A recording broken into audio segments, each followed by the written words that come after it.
Ayan. Ayan, nagbabalik na naman po ang inyong lingkod, Hasa 26 TV. Ngayon po may panibago po tayong video, panibagong opinion mga langga. Isang mapagpalang araw po sa ating lahat.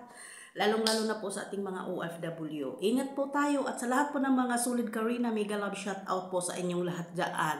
Ayan, ngayon po, grabe po. Hindi po ako nakabigay reaction kahapon dahil po sa sobrang busy. Grabe po, nauumapaw po talaga yung beauty ni Rina. Kahit simpleng lang po, simpleng makeup lang po, light lang po ang makeup ni Rina. Grabe po talaga.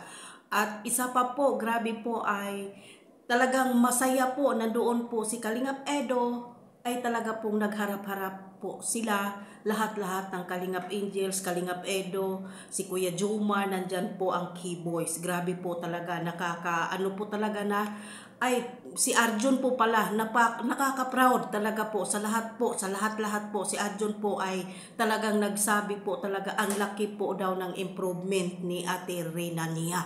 Iyon po, pinakadabis po talaga yan. At isa pa po, grabe po, masaya po talaga si Kalingap Edo pag nakakasama po yung bunsong kapatid niya.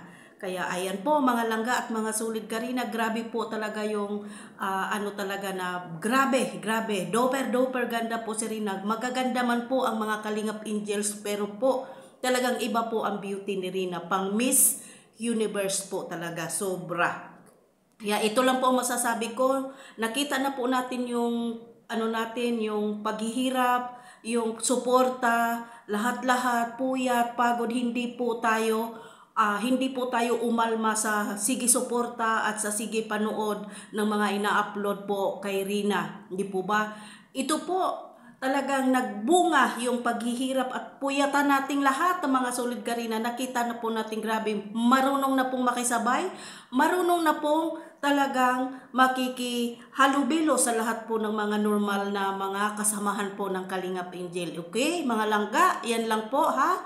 At isa pa po mga langga, si Kuya Edo napakasaya. Ngiting-ngiting tagumpay na makita niya po yung kanyang bunsong kapatid. Oh, walang magagalit dyan. Yung buzzer ni Rina at ni Edo, huwag kang magalit. Sarado na po, close na po ang inyong idol. Close na po yung libro. Okay? Yan lang masasabi ko kay Vicky. Inggit ka, mamatay ka, magpakamatay ka. Okay? Yan ang masasabi ko mga langga. Na hintayin natin ang tamang panahon. Gagaling at gagaling si Rina. Di ba? Ayan. Maraming salamat po. Don't forget po, like and share and subscribe sa aking YouTube channel. Bye! God bless!